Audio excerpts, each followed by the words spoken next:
Ako po si Mitsukuni San Benaventura, isang trainee dito sa Japan under finishing work machine assembly category o kung tawagin ay machine assembler.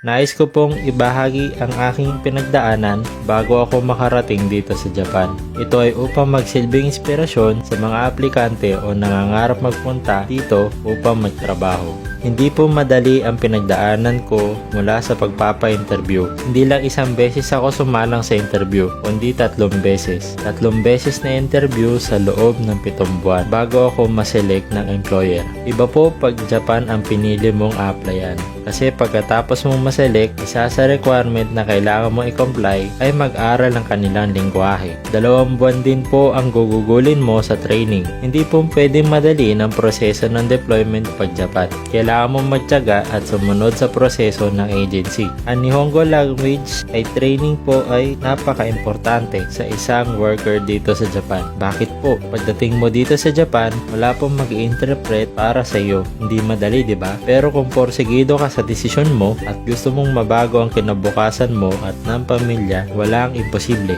Ako po ay isang 8 months na dito sa Japan at maayos po ang aking kalagayan. Nagpapasalamat po ako sa Wonderful International sa pagtsatsaga nila. Nagsala ako sa interview hanggang sa mapili ng employer. Kaya sa mga taong may pangarap, nangangarap makapagtrabaho dito sa Japan, laban lang at magtyaga.